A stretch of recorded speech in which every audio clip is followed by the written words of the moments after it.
wabarakatuh. Hai teman-teman, Perkenalkan, nama saya Nazifa Salsabila dan rekan saya. Vinka Yolanda yang akan membahas tentang materi inflasi. Ikutin terus ya. Stay tune. Nah teman-teman, kita masuk ke pembahasan nih. Kira-kira ada yang tahu nggak sih kita mau bahas apa aja seputar inflasi? Kita bahas bareng-bareng ya. Jadi di sini kita akan membahas tentang pengertian inflasi itu sendiri, terus ada cara mengatasinya, ada contohnya, ada penyebab inflasi itu, dan masih banyak lagi. Saksikan penjelasannya ya.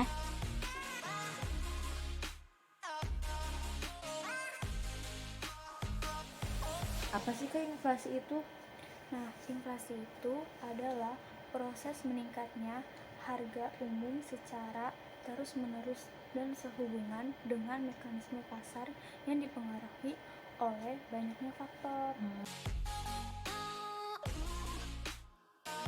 Terus contoh inflasi itu kayak gimana ya Kak? Jadi contoh inflasi itu yang pertama ada peningkatan konsumsi masyarakat, yang kedua itu ada likuiditas di pasar yang berlebihan sehingga dapat memicu konsumsi atau bahkan spekulasi. Nah, yang ketiga itu ketidaklancaran distribusi barang.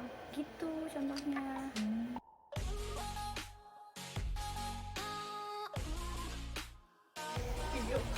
Tapi Kak, apa sih gunanya indikator inflasi? Jadi gunanya indikator inflasi itu untuk melihat tingkat perubahan, dan inflasi dianggap terjadi apabila proses kenaikan harga secara terus-menerus dan berlangsung dan saling berpengaruh satu sama lain gitu.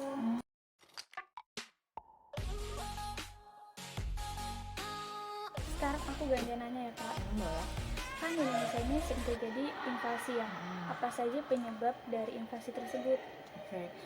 Penyebab inflasi yang pertama nih, Ya. tarikan permintaan atau demand pull inflation. Ya. Jadi inflasi ini disebabkan permintaan atau daya tarik masyarakat yang tinggi pada suatu barang atau jasa, kayak gitu Kak. Oh gitu ya. Yang mana biasanya nih dipicu dari membanjiri likuiditas di pasar, jadi sehingga permintaan jadi tinggi, kayak gitu, dan memicu perubahan tingkat harga. Peningkatan permintaan ini juga menyebabkan harga faktor produksi yang meningkat. Oh, terus kalau misalkan contohnya dari kasus inflasi itu apa sih Kak? Oke, tadi yang dari kasus yang pertama itu Iya. dia kan full demand inflation. Iya. Contohnya kasus inflasi ini yang sangat mencerminkan bentuk dari demand full inflation, yaitu kenaikan harga masker. Tahu kan Iya. COVID-19 ini? Nah, iya itu. Pada saat sebelum virus corona masuk ke tengah-tengah masyarakat, harga masker persatuannya adalah 1.000, ya kan Kak, murah banget nggak murah sih? banget ya. Nah, namun saat ini harga masker dapat mencapai 6.000. Oh gitu ya, mahal juga ya Kak? Mahal banget kan? Nah, jadi 6.000 tuh bahkan ada yang 10.000 Kak. Oh mahal ya berarti. Per satu masker. Jadi ini yang disebut dengan demand pull inflation. Oh gitu. Terus penyebab inflasi yang kedua itu apa ya Kak? Jadi inflasi yang kedua itu adalah tekanan produksi atau distribusi, yang bisa juga dipanggil cost push inflation. Jadi inflasi ini disebabkan dorongan kenaikan biaya produksi Kak dalam jangka waktu tertentu secara terus-menerus. Oh gitu.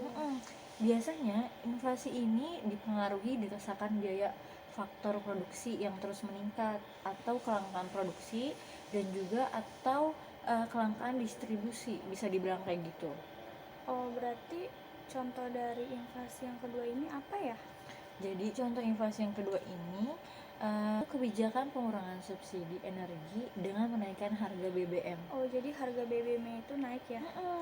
Jadi kenaikan harga BBM ini menyebabkan biaya produksi naik. Jadi efek karambolnya itu terjadi di mana harga barang dan jasa turut naik secara merata. Oh, penyebab inflasi yang ketiga itu apa ya? Penyebab inflasi yang ketiga itu inflasi campuran atau mixed inflation. Jadi inflasi ini terjadi akibat kenaikan penawaran dan permintaan yang disebabkan oleh ketidakseimbangan antara keduanya, Kak. Oh gitu ya. Terus kalau misalkan contohnya itu kayak gimana sih, Kak? Contoh dari inflasi campuran ini, di saat sebuah barang, produk atau jasa permintaannya meningkat, lalu ketersediaannya menjadi berkurang dan tidak ada. Jadi sementara produk atau jasanya penggantinya terbatas atau juga bahkan tidak ada untuk penggantinya. Jadi keseimbangan ini akan mengakibatkan terjadinya inflasi. Oh gitu ya.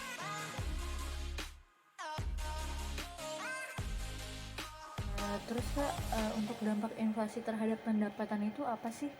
Jadi dampak dari inflasi terhadap pendapatan itu, inflasi dapat memberikan dampak positif dan negatif terhadap pendapatan masyarakat.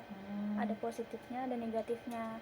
Nah, pada kondisi tertentu, inflasi berdampak positif ini, misalnya, inflasi lunak justru akan mendorong para pengusaha untuk memperluas produksi sehingga meningkatkan perekonomiannya. Kalau dari buruknya apa, Kak? Kalau buruknya itu yang berpenghasilan tetap karena nilai uangnya itu tetap, sedangkan harga barang atau jasanya itu akan naik gitu. Selanjutnya yaitu cara menghitung inflasi. Ada beberapa cara yang dilakukan untuk menghitung inflasi. Pertama, menggunakan indeks harga konsumen atau IHK. Cara ini mengukur harga rata-rata dari barang yang dibeli oleh konsumen. Kedua, deflator PDB, yaitu dengan cara menghitung besarnya perubahan harga dari semua barang baru, barang produksi lokal, barang jadi dan jasa. Ketiga, indeks harga produsen, yaitu indeks yang mengukur harga rata-rata dari barang-barang yang dibutuhkan produsen untuk melakukan produksi. 4. Indeks harga komoditas, yaitu indeks yang mengukur harga dari barang-barang tertentu. Yang terakhir, yang kelima, indeks biaya hidup, ialah indeks yang mengukur biaya hidup masyarakat atau disebut juga cost living index. Oke.